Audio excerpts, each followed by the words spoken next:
Welcome to Let's Hear It. Let's Hear It is a podcast for and about the field of foundation and nonprofit communications, produced by its two co-hosts, Eric Brown and Kirk Brown. No relation. Well said, Eric. And I'm Kirk. And I'm Eric. The podcast is sponsored by the College Futures Foundation, which envisions a California where post-secondary education advances equity and unlocks upward mobility now and for generations to come. To learn more, visit collegefutures.org. You can find Let's Hear It on any podcast subscription platform. You can find us online at letshearitcast.com. You can find us on LinkedIn and, yes, even on Instagram. And if you like the show, please rate us on Apple Podcasts so that more people can find us. So let's get on to the show. And we're back. Welcome in. It's another edition. It's Let's Hear It. You're here. We're here. We see you. You hear us. That's it. I'm not Let's here. Hear it. I'm Come not on. at all here. You're completely here. Oh, You're so no. here. Really? By the way, if you hear something mysterious in the background, there are 4 chickens in my office with me right now. Wait, what? You have chickens in your office? Tiny little chicken. Yeah, tiny chickens. Actually, chicks. Chicks is actually the word for it. You have chicks in your office. They're brooding, and then they're going to be released to a beautifully newly constructed chicken coop in West Marin within the next 2 months. So if you hear any peeps, or it's chicks, I swear to God, just nothing else. Anything on Let's Hear It. You never know. You never know what incredible moment of natural expression is going to occur.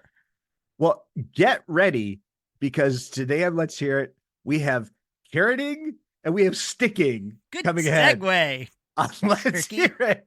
Let's talk about it. We have carroting and sticking. What's ahead?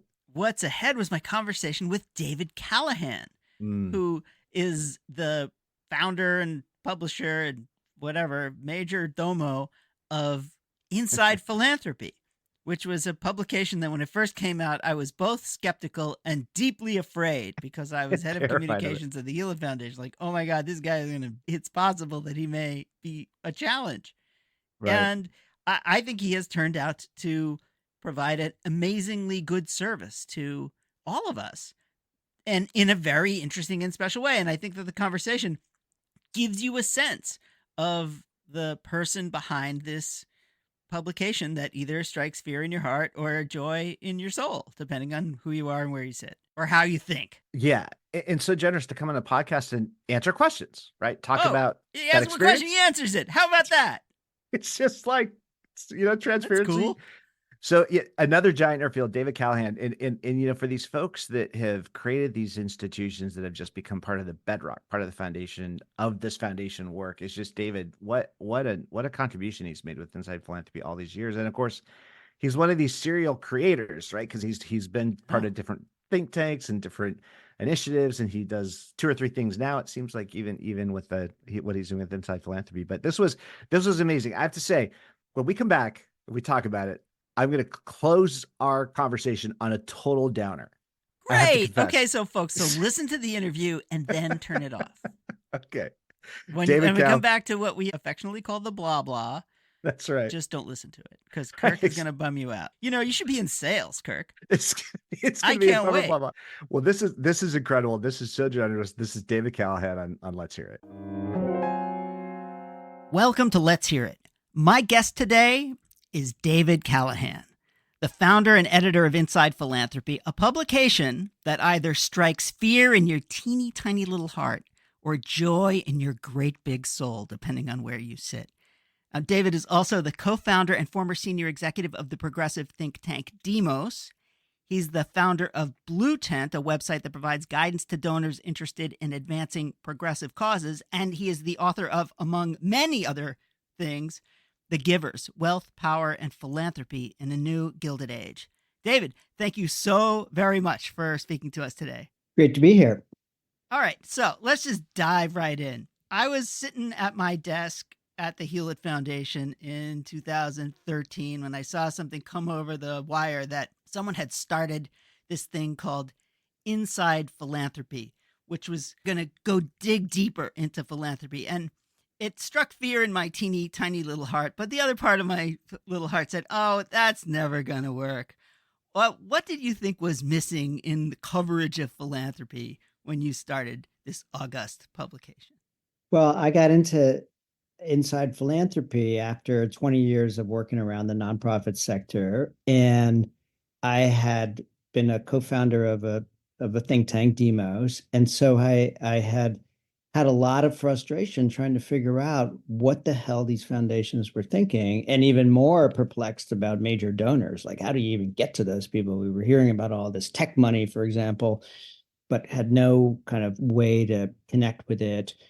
And it just seemed to me like there was a huge gap in the kind of information you could get from Candid, then the Foundation Center, on what, you know, grants foundations were putting out, and the real information that veterans in the field have about funders, what they're really looking for, what the dynamics are within the foundation, what kind of grantees make the cut.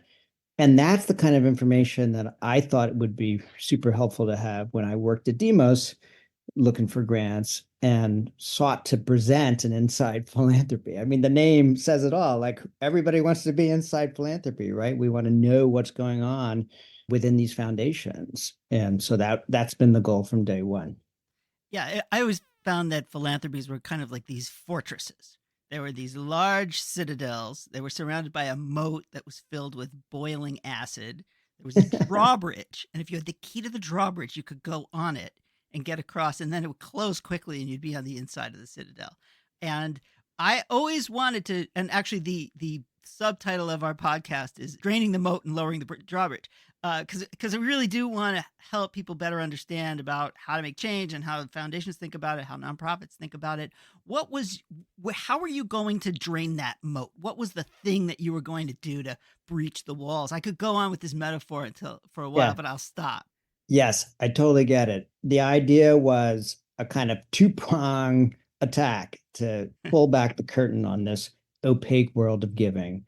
First, news reporting and blogging, where we would go out and talk to people in foundations, and also just read the tea leaves, like put together like what grants they're making and what they're saying in their communications material. Because a lot of foundations are not going to talk to reporters at all, which has been our experience. So in those cases, you got to kind of read the tea leaves, try to divine what's going on. And the second line of attack would be to create this big trove of background profiles of funders, which would try to explain as best we could what these funders were looking for.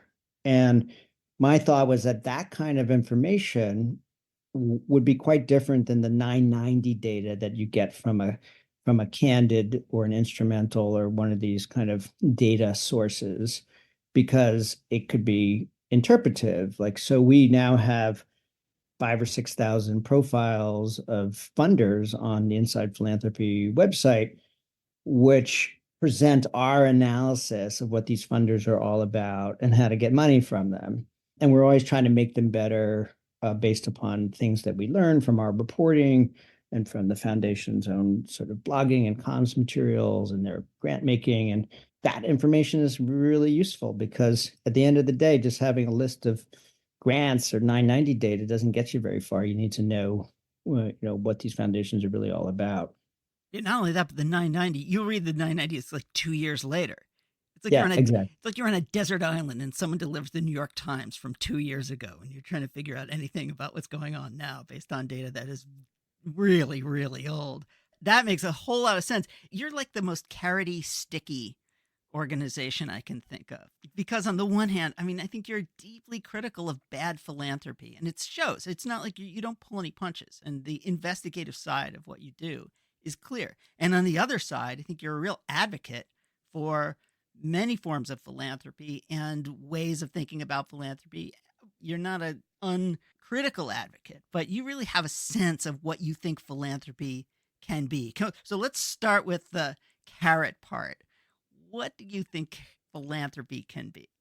Right. I like the metaphor, although we tend to think about it as sort of the good, the bad, and the meh. You know? And there's a lot of meh in philanthropy, just a lot of not particularly interesting grant making or gift giving, which is, not something you want to really complain too much about, because it's better than nothing, right?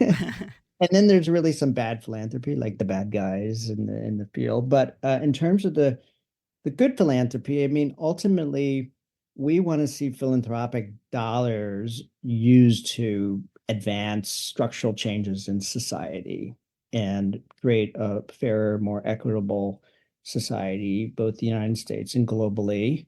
And we'd love to see risk taking in philanthropy, and there's a bunch of practices and how dollars move out the door we like, which are nothing new or surprising. Like we like to see general operating support, we like to see multi-year funding.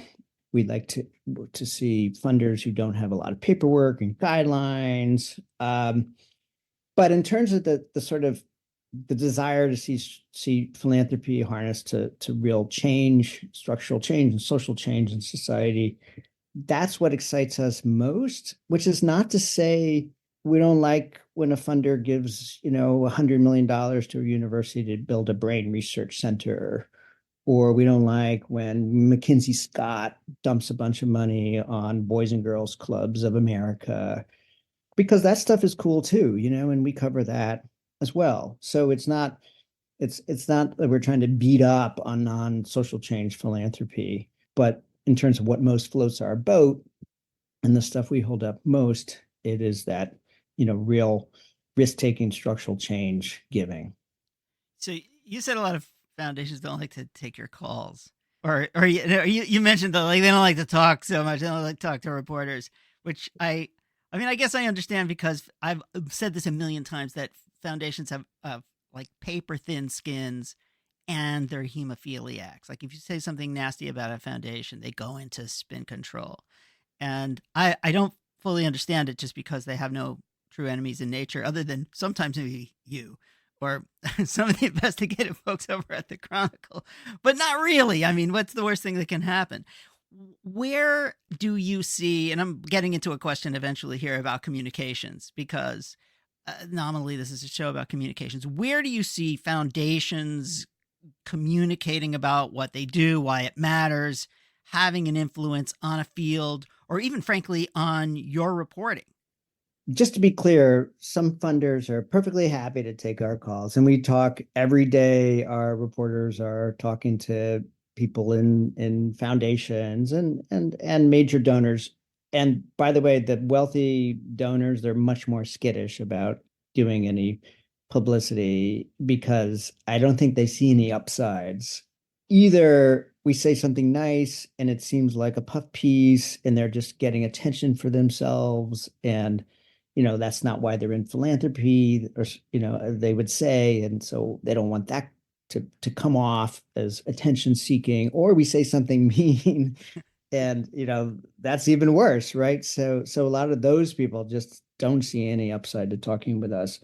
Foundations with communications departments understand that philanthropy is a game of follow the leader, right? Like no foundation has enough money to accomplish any of the goals that they seek in society. And so the way for them to make the most progress is to not only kick in their own money behind a strategy or cause, but to try to get other people to kick in money too. And you need to publicize what you're doing and say, hey, look at the cool way that we're going about trying to solve this problem. And implicitly, and other people should follow suit, right? Because the Ford Foundation or the Hewlett Foundation have really thought about this and come up with a path-breaking strategy here. And the more we publicize it, the more other people are likely to get behind it. So there is a lot of interaction with the bigger foundations with comms teams. It's very interesting. I've always found that this is kind of a double-edged sword. So Gates, for example, led a whole bunch of education initiatives and kind of cornered the market on certain education things. So any other foundation that came in kind of got lost in the wake of it. And it's hard to lead and get other people to follow in philanthropy because people have a tendency to kind of name their thing and own it. And then people are like, why would I go in there and no one's going to notice what I did? How are you seeing foundations that actually collaborate in ways that have incentives for more than one for leadership and followership in ways that make sense? Well, I mean, for starters, there's a ton of funder collaboratives out there, and those have grown over time. And the rise of these sort of pooled funds or funding intermediaries. I'm thinking of something like Blue Meridian Partners, which focuses in the poverty and economic mobility space, or Co-Impact in the global development and health space. Or, I mean, there's a number of these intermediary funds, as you know, and that is an area where funders come together and make things happen. But there's also just a lot of cases of funders who kind of get on the same track together to deal with some area. So I think of like Hewlett's work on challenging economic neoliberalism, right? Like Hewlett was really came up with this and then has managed to get a number of other funders sort of following along or being involved or collaborating, like a Midyar network, most notably. Or think of funding the new labor movement with organizations like the National Domestic Workers Alliance and Restaurant Opportunity United Centers. Like, the Ford Foundation was a very early funder in that space, and a lot of other funders have kind of followed suit, and we've seen expansion in the number of funders in that giving to those kinds of organizations. And so it's hard to sort of pinpoint the role of communications because, of course, there's a million conferences and affinity groups and other ways that funders sell their ideas to each other. But it can't hurt to have an article in Inside Philanthropy, particularly if you want to get your cause or idea or strategy out to the kinds of funders and donors who are not in affinity groups or in your immediate kind of orbit of the usual suspects, like major individual donors. Those people read Inside Philanthropy, and it's a great way to sort of publicize what you're doing to that kind of audience. When I was at Hewlett, our friends at the Packard Foundation, very much a sibling, almost by definition, a sibling organization. And we spoke to each other all the time. Sometimes we co-funded things and we hung out. I imagine that your sibling, or maybe not sibling, but the other game in town is the Chronicle of Philanthropy. Yeah. What kind of relationship do you have with them, if any? I mean, I read the Chronicle of Philanthropy every day, and I assume they read Inside Philanthropy every day, and we have free subscription exchanges with each other. And, I admire their work and I think they like us. And, it's a really big beat. So I don't think either of us have the sense of, we're that's the scarcity mentality of, they got the big story, the big scoop on the Ford Foundation before we could get to it. Because there's just so much to cover. And even together, both of our news organizations don't have enough capacity to cover it all. And we take different approaches. I mean, I think of the Chronicle of Philanthropy as it's a much more traditional news outlet in terms of its approach, real straight. If something's opinion, they mark it as opinion. Whereas Inside Philanthropy is a little more like the Politico or Vox of this space, where the opinion and the reporting tend to mingle in with each other, and there's certainly a progressive through line if you're paying attention, and that's not for everybody, and it reflects what my goals have been going into this and what the way a lot of our writers feel about how we should cover the subject matter. Well, we're going to take a very quick break. We'll be back with David Callahan, founder and editor of Inside Philanthropy, right after this. You're listening to Let's Hear It, a podcast about foundation and nonprofit communications, hosted by Eric Brown and Kirk Brown. If you're enjoying this episode, you may just be a rule breaker. Tune in to Break Fake Rules, a new limited series podcast with Glenn Galich, CEO of the Stupsky Foundation. Hear from leaders in philanthropy, nonprofits, government, media, and more to learn about challenges they've overcome by breaking fake rules and which rules we should commit to breaking together. We are also sponsored by the Conrad Prebys Foundation. Check out their amazingly good podcast, and we're not just saying that, Stop and Talk, hosted by Prebys Foundation CEO Grant Oliphant. You can find them at stopandtalkpodcast.com. And now, back to the show. And we are back with David Callahan, the founder and editor of Inside Philanthropy and one of the finest tea leaf readers I've ever encountered. Okay, I'm going to drop these two little things on you, and then we can have a little conversation about the future. You wrote a thriller about the State of the Union in which terrorists were going to fly a plane into the Capitol 4 years before 9/11. Yeah. Then in 2017, you wrote a book in which you write, private donors who are accountable to no one may often wield more influence than elected public officials. And so this week, as we speak, Donald Trump invited Elon Musk to bankroll his presidential campaign. And apparently that was motivated a little bit by the fact that Tesla wasn't invited to a White House electric vehicle event by Joe Biden. Oh, and by the way, when are the Mets going to win the World Series? Because I need to know this. No, how bad is this going to get? Now, you have kind of seen the future a couple of times pretty well. This relationship between very rich donors, politics, and policy looks like it is reaching a fever pitch. Do you agree with that? And what do you think is going to happen? Well, it's been going on for a long time, of course. I mean, the conservative funders started putting money into a whole network of legal organizations and think tanks back in the 1980s. And the Federalist Society, most famously, has played a really big role in shaping the judiciary. Heritage Foundation has played a huge role in shaping conservative policy. And of course, on the liberal side, particularly in the last 20 years, there's been a huge upsurge in building the kind of set of policy and electoral organizations heavily funded by tax-deductible C3 dollars that's played a big role in influencing election outcomes and also influencing public policy. We could go down an endless rabbit hole of giving examples of how this is played out. To me, the large story here is you have, in terms of looking to the future, is you have more and more money, philanthropic money, showing up on the scene in coming decades. I mean, the philanthropic giving we've seen so far is really nothing compared to what's coming, because what the hell are these people going to do with all their money? Like the two Google guys have $200 billion between them, and they're not going to dump that money on their heirs. And Elon Musk has $250 billion. And there's just a tremendous amount of money that is headed for philanthropy that hasn't gotten to the sector yet.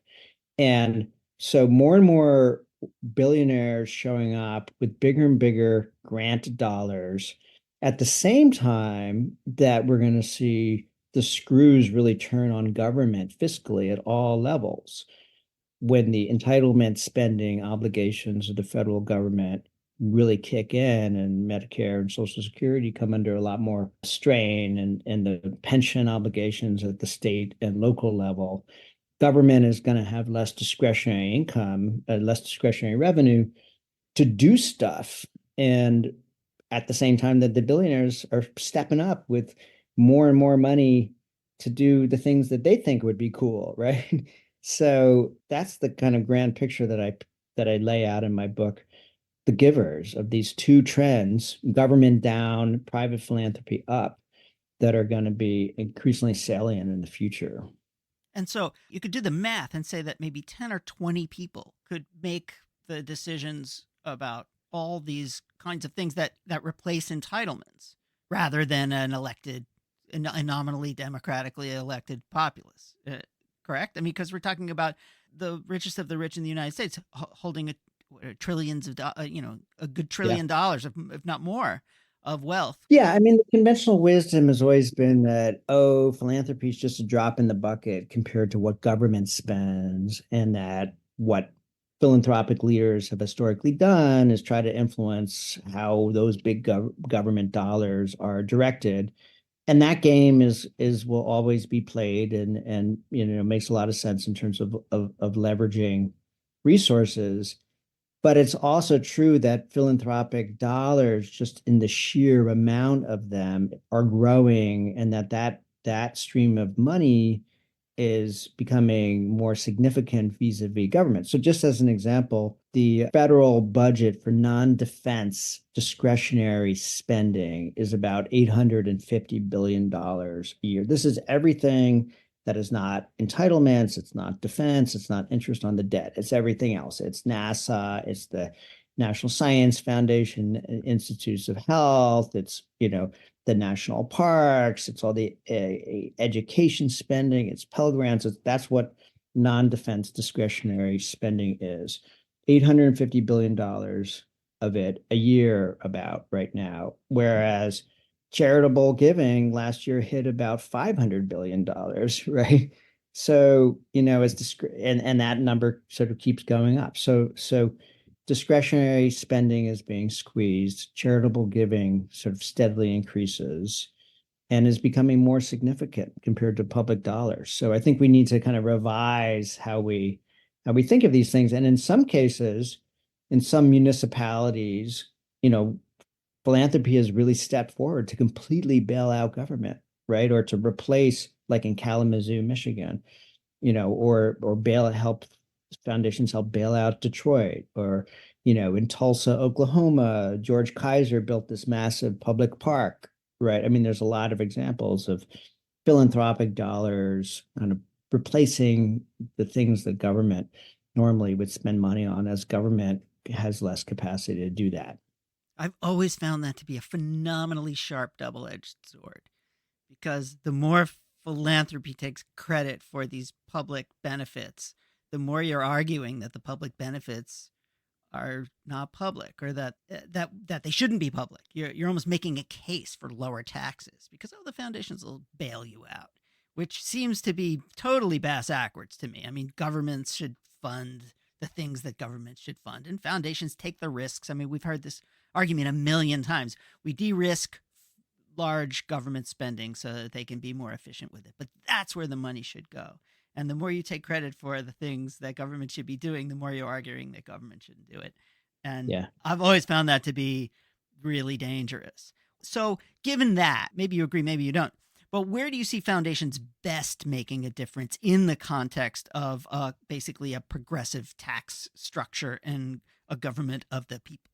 Yeah, well, I mean, my views probably wouldn't differ much from the conventional wisdom, which is that you want philanthropy to utilize its competitive advantage, right? Like philanthropy can take risks and try things out in a way that government can't, right? I mean, government is not very good at experimentation because either politicians and elected policymakers are too afraid to experiment, or once something gets going, it's impossible to close down because it gets a constituency. So like you may try an experiment and it's not really an effective program, but it has a constituency and lives on anyway, right? Right. And so, philanthropy can take those risks and do those experiments. Another great place for philanthropy is, of course, advancing things that government is never going to care about because there's no constituency for it. So a great example is in the health space is Lyme disease research, right? So Lyme disease is a huge problem. It affects, a large number of Americans, but it doesn't kill people like cancer does, right? Or heart disease. So the NIH spends very little money on Lyme disease research. And now the Cohen Foundation, same guy who My owns Steve Cohen? same guy who owns the Mets. Uncle Stevie, what's up? Steve and Alex Cohen are like the biggest, almost give as much money for Lyme disease research as the NIH, right? So, that's an example of philanthropy stepping forward to do something that government won't do because there's not a big enough constituency for it. And then, of course, there's philanthropy's role in defending our democracy and strengthening our democracy and all the investments and in civil society and advocacy and organizing. And obviously, I think that role has become ever more important, especially right now. And that stuff is controversial because it's a lot of it is effectively money in politics by another name. What's the best story you guys ever published? There's been too many stories to choose, but I would just single out the story we did not long ago on Howard Buffett and his funding in Ukraine.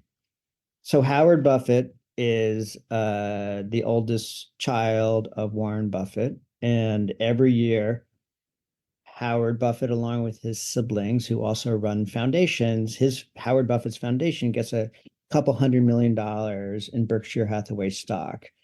And then Howard and his very small staff turn around and spend it on their work, which is mainly globally focused. And they also build up some reserve, over time. And so when the Ukraine war began, that foundation just swung into action and has now put over $500 million into work in Ukraine, which is, more than all other philanthropy put together. Like no other foundations basically are in this area of any note. And Howard has gone and been to Ukraine many times. We named Howard Buffett, we do these philanthropy awards every year. And one of our categories is Philanthropy Action Hero of the Year.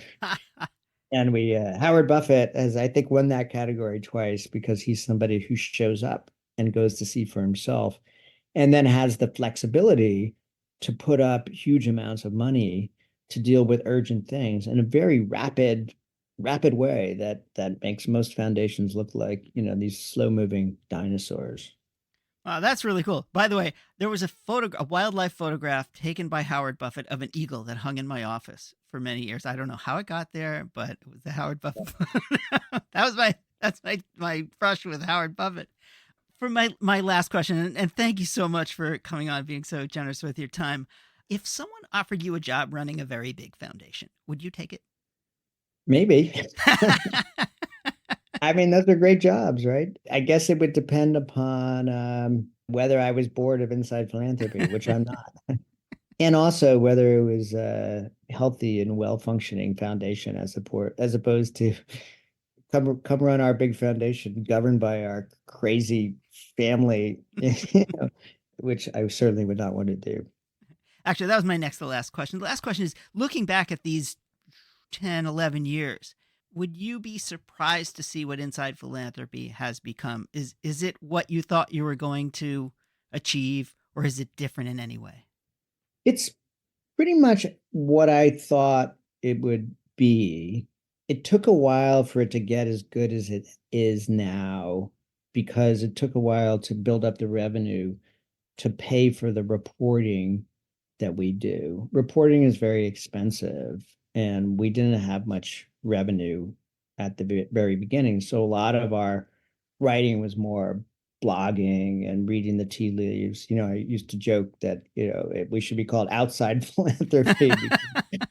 We were trying to figure out what everybody else, what was going on inside, and often didn't have great access. Now we have great access. And so we've lived up to the name of Inside Philanthropy, and it's just higher quality. The other thing I used to say is Inside Philanthropy had to be bad before it could be great, because it's at the beginning, it just was really hard to be very good with the limited resources we had, and sometimes it wasn't so good. And I'm ready to acknowledge that, and that was sort of part of the strategy, right? Just like get something up and start getting subscribers and build the resources, and the thing would eventually have capacity to do the kind of work we do now.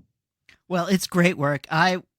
At the beginning, I have to say I was skeptical, and then I was frightened, and then I didn't work for a foundation, and so it didn't matter to me anymore. But you're doing amazing work. I really do think helping everybody, especially the folks in communications, be better at their job, better communicate what you're doing, why it's good, why it matters, what good thing is going to happen as a result. I think you're holding folks' feet to the fire. You're carroting and sticking, I think, in really good ways. And I'm not just saying that.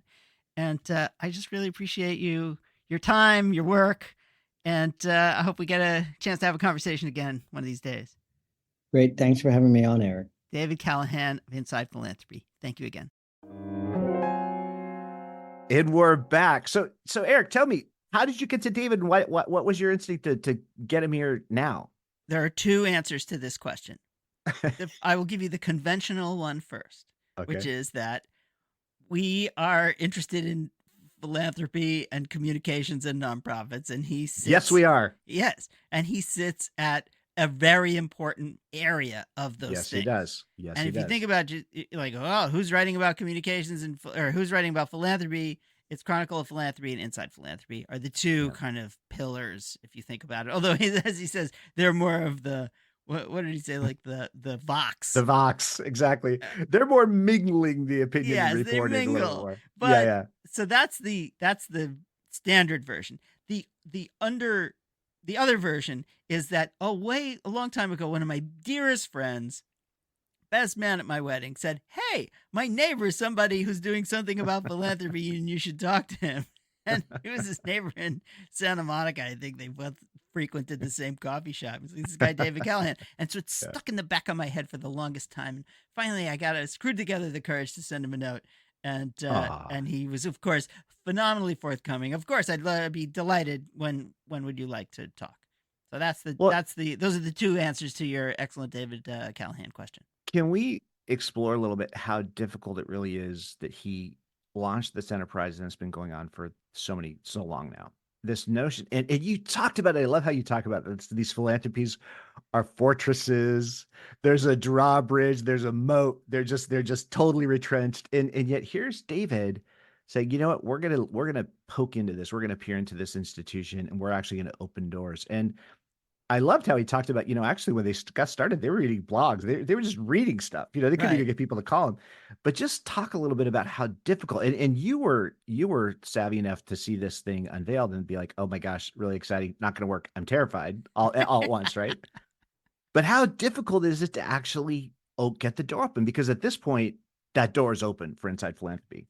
This is interesting. And I didn't ask the question that, when the thing's over, you like, oh, I should have asked the question.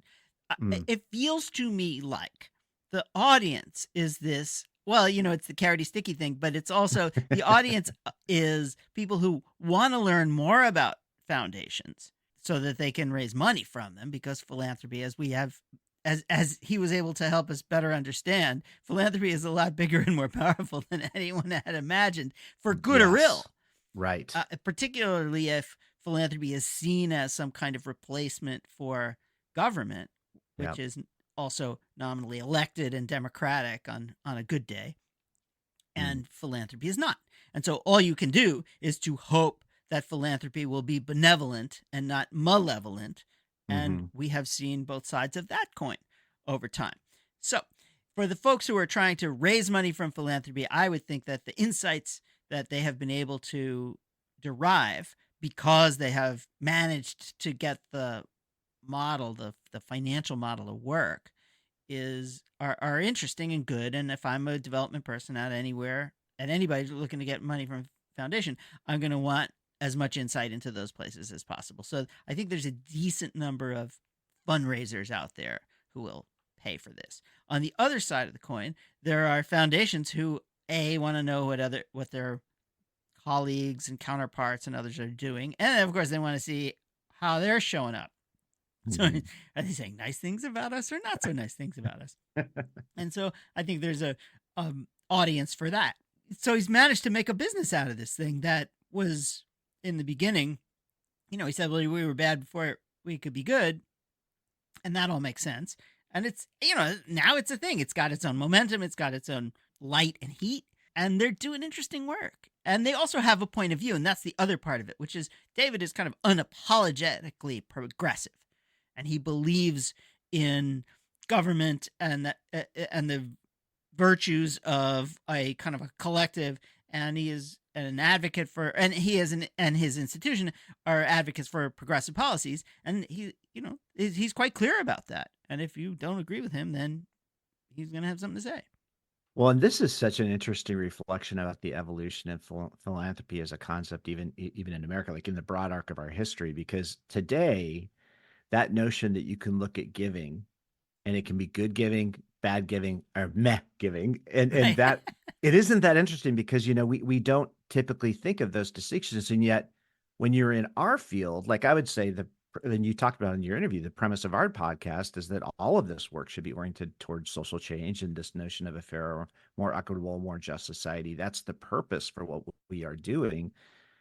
And yet, when you look at the broad arc of all philanthropic giving, both today, but also over the course of time, that distinction and what that distinction means isn't really well established. And it's funny, like I think about that sometimes. I'm like, don't we just want to call all giving great?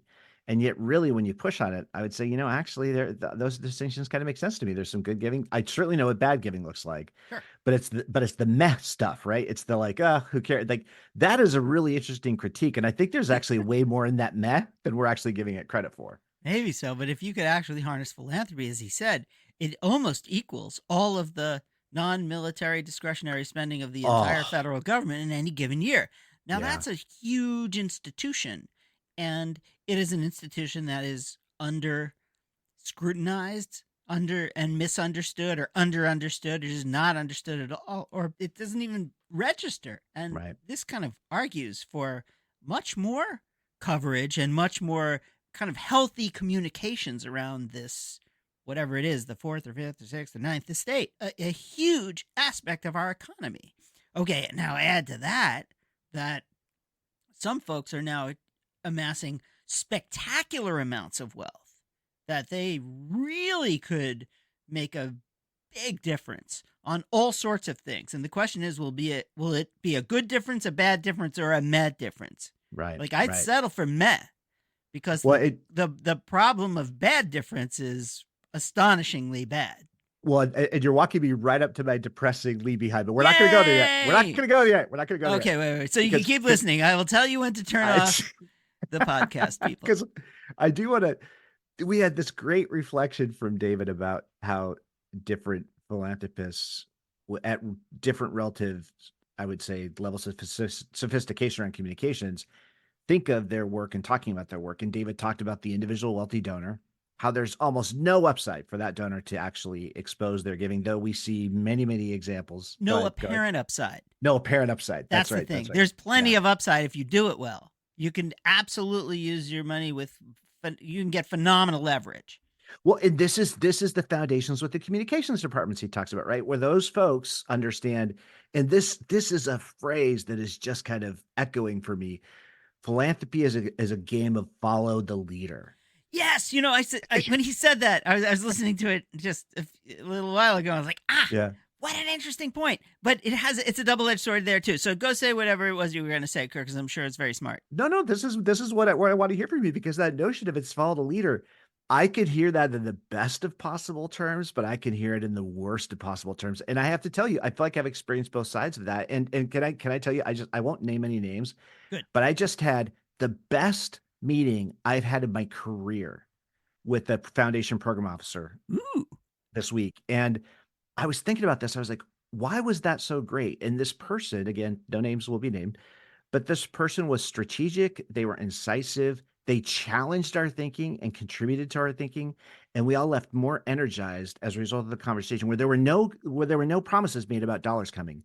But it felt like a conversation between peers, even though there was obviously a power imbalance between what was going on. But this person was looking at the stuff we were talking about from that standpoint of like, actually, maybe there's something in here that, could be a whole is greater than the sum of the parts. But so that notion of follow the leader, like when you have the strategy that's about to unfold, I swear to God, this is like pitching the $100 billion movie. You know what I mean? This is like pitching the script that finally makes it through all the editorial review, because it's really exciting.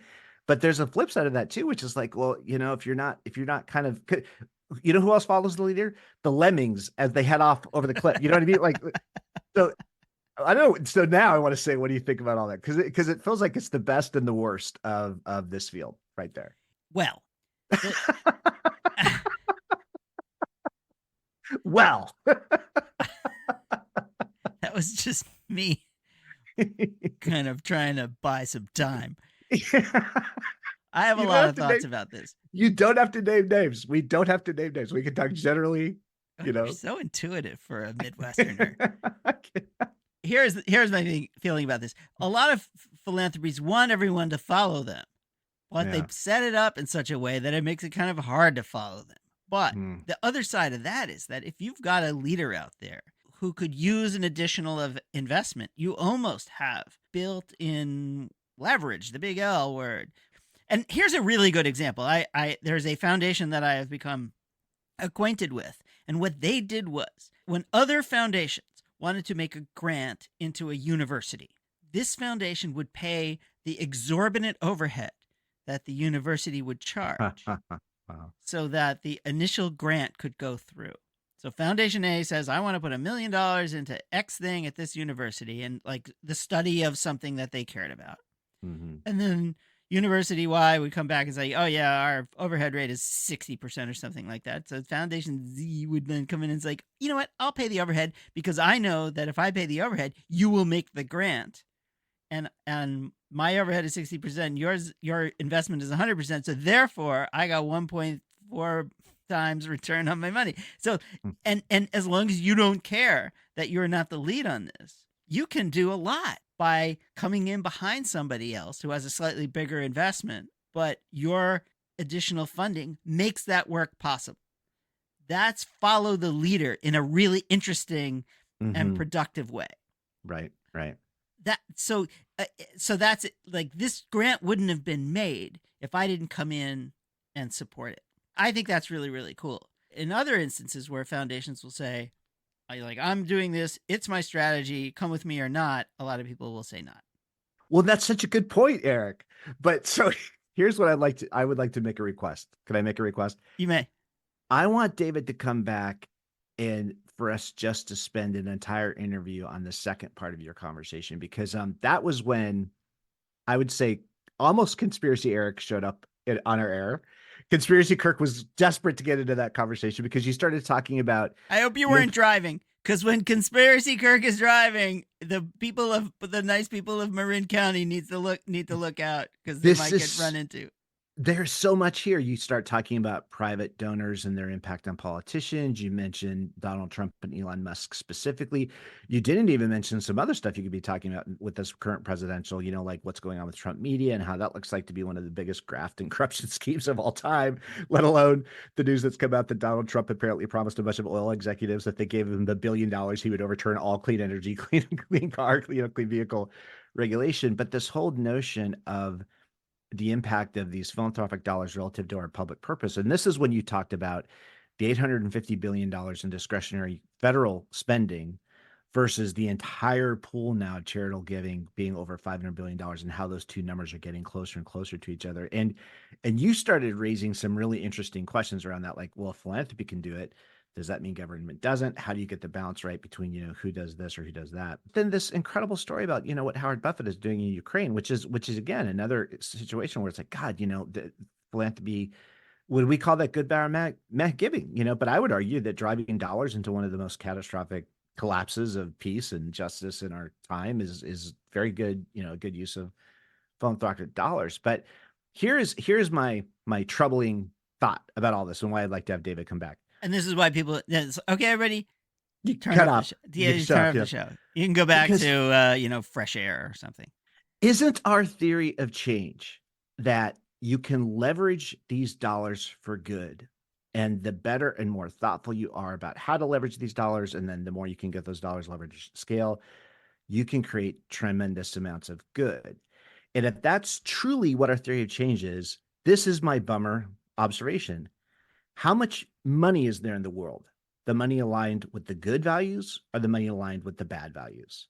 And why do we think that this assemblage of good dollars, however we want to characterize them, and how poorly they're organized and how they flit hither and yon for different purposes, why do we think we can get that good funding organized in a way that it is actually going to prevail in the face of these enormous amounts of money we're seeing organized on what I would characterize as the bad side of the ledger? And that's the conversation I'd love to hear David and others talk about, because that I'd never seen it that clearly since you and David were talking about that. That's your bummer. That's my bummer. All right. Well, first of all, Kirk, it's going to be okay. Thank you. That's what I need. I want you to take deep breaths and just remind yourself it's going to be okay. You're right. Here's the problem. Well, the problem is that the money doesn't have to be commensurate, because doing bad is much cheaper than doing good. So they have more money and it's easier to go further with it. I don't know if they have more money or not. Who knows how much money anybody has? It's true.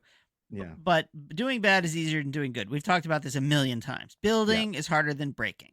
Breaking is easier than building. So that's one of the things we're up against. But the other part is that, you just have to have some level of faith in human nature and in the rightness of things, that good ideas that bring people together at some point will swamp the bad ideas and we'll force them out. That's why we haven't had world wars yet. It's why the worst catastrophes haven't happened, even though we've had lots of opportunities. So maybe there is some kind of cosmic mystic thing that keeps us from going too far off the rails that we can't get back. But I mean, you can say that to people who are currently suffering in communities and situations that have gone off the rails. And so maybe that just puts the lie to the thing I just said. But I think that for our purposes, the alternative is too bad to consider. So you have to continue to move forward with the idea that the purpose of philanthropy is to de-risk big government decisions, but it is also to find things that government, for one reason or another, can't or won't find. Find good ideas, develop good people, come up with various kinds of solutions. And that, that's what philanthropy can do when it does its thing best. And it has done it many, many times, and we just have to continue to do it, do more of it, do it better, because the alternative is it's just too challenging to contemplate. Right. Therefore, let's just keep doing what we're doing and do it better and faster and bigger and funnier and louder. Well, and this is where the super smart people need to show up and say, actually the world is materially better in so many ways today than it has been in prior periods. And it's always been this dynamic of the good ideas and seemingly being overwhelmed by the negative ideas. But any one of the folks we've had on this podcast who are contributing to this positive change in their different ways, they're making the world a better place. And so in a sense, maybe the answer to my own question is we're on the side of the broad arc of history. And it's that broad arc of history bending towards justice that makes us think that we can use these dollars and use them more effectively, and that we're going to prevail in the end. But it's going to take time. It's going to. And you have talked yourself out of the abyss, Kirk. There you go. Right here for everyone to hear. And I will also say, to bring things back to David, his thing that he helped create from nothing with a financial model that I think everybody's like, okay, that's crazy and that's never going to work, is a going concern. And it is providing us all with both the kind of locomotion and the feet to the fire and the encouragement for the good that our field desperately needs. It needs more of it. Yeah. So the inside, the folks like David and publications like Inside Philanthropy are what are going to make us better. And so for that, I say thank you very much, even though, like I said, I was skeptical and afraid at the same time. And now I am neither of those things. And I think that's a huge service to our field and to the effects of all of that money. Enormous gratitude to an institution like Inside Philanthropy. And let's remember, however sharp, however smart, whatever good there was in the idea to begin with, the reason that David's here talking to us about it now is because of the persistence that he put into that for years and years and years. And David, what a gift to us all. So Eric, thank you. You're very welcome. There's another go to it. You brought me out of the abyss. You brought me into you took me out because we both carroted and we stuck. We did carrots and sticks in this conversation. But that was awesome. So David, thanks for joining us. Thanks to all of you for joining us. And Mr. Brown, once again, thank you. You're very welcome, Kirk. I do it all for you. We'll see you next time, but let's hear it. Okay, everybody, that's it for this episode. Please let us know if you have any thoughts about what you heard today or people we should have on this show, and that definitely includes yourself. And we'd like to thank our indefatigable producer, Harper Brown, John Ali, the tuneful and inspiring composer of our theme music, our sponsor, the Lumina Foundation. And please check out Lumina's terrific podcast, Today's Students, Tomorrow's Talent, and you can find that at luminafoundation.org. We certainly thank today's guest and, of course, all of you. And most importantly, thank you, Mr. Brown. Oh, no. Thank you, Mr. Brown. Okay, everybody. Until next time.